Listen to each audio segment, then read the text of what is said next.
मद पी गाड़ी चलाउथिबा व्यक्तिଙ୍କ ଉପରେ କଡ଼ା କାର୍ଯ୍ୟାନୁଷ୍ଠାନ ଭୁବନେଶ୍ୱର ସହରାଞ୍ଚଳ ଅନ୍ତର୍ଗତ ବିଭିନ୍ନ ଥାନା ତରଫରୁ ମଦ୍ୟପାନ ଜନିତ ଗାଡ଼ି ଚାଳନା ବିରୋଧରେ 53 ଜଣଙ୍କ ବିରୋଧରେ ମାମଲା ରୁଜୁ କରିଛି ପୋଲିସ। ଟ୍ରାଫିକ ଥାନା ତରଫରୁ 15 ଜଣଙ୍କ ବିରୋଧରେ ଆଇନଗତ କାର୍ଯ୍ୟାନୁଷ୍ଠାନ ଗ୍ରହଣ କରାଯାଇଥିବା ବେଳେ ଭୁବନେଶ୍ୱର ସହରାଞ୍ଚଳର ସମସ୍ତ ଥାନା ତରଫରୁ ସମୁଦାୟ 67ଟି चारि चकिया एवं दुई चकिया जान जबत करा जायछि।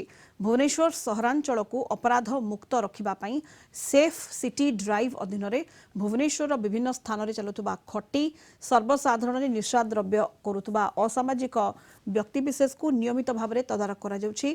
गत जनवरी मासर एजावत मोट 275 जन मद्यप गाड़ी चालकों विरोध में आईनगत कार्यानुष्ठान ग्रहण करा सहित मोट 269 दुई और चारि चकिया जान जबत करा सूचना मिली। राजधानी राजरास्तार आपण मद पी गाड़ी चलाउछंती कि तेबे हो जातु सावधान कहीं कमिशनर्ड पुलिस नजर रे कहीं बर्ती पारिबे नाही।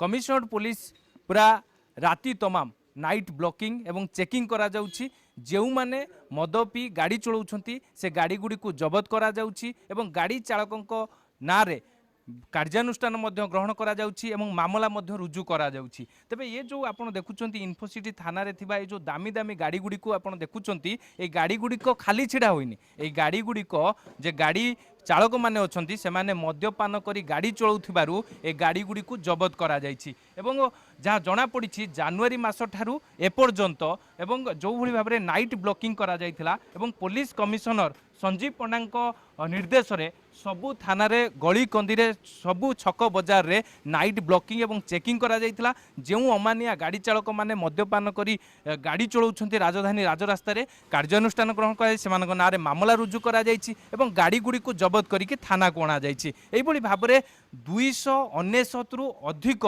गाड़ी गुडी को जबत करा जाइछि एवं 250 रु अधिक लोकों नाँ रे मामला रुजु करा जाइछि जनवरी मासरु एपर्यंत। तेबे जहाँ पुलिस कमिशनर संजीव पंडा गाड़ी चालक जो माने मद्यपान करी गाड़ी चलाउछंती राजधानी राजरास्ता रे सेमानकु कड़ा चेतावनी दैछंती एवं जो माने आगामी दिन में एभली मद्यपान करी गाड़ी चलाउथिबे से गाड़ी गुडी को जबत करा जिवो एवं जो माने कोर्ट रु रिलीज ऑर्डर आनिबा परे ए गाड़ी गुडी को सेमाने थाना रु रिलीज करिकी नेबे बोली जहाँ मध्य सूचना रही। तेबे आगो को मध्य सेफ सिटी ड्राइव जरिया रे एई चढ़ऊ प्रक्रिया जारी रहिबो एवं प्रतिटी छक बजार एवं प्रतिटी जो संवेदनशील छक रही से छक मानक पुलिस नाका करुच्ची नाइट ब्लॉकिंग चेकिंग करुच्ची एवं जो माने मद्यपान करी गाड़ी चलाउछंती सेमानक विरोध में कड़ा कार्यानुष्ठान ग्रहण करुच्ची कमिशनर पुलिस।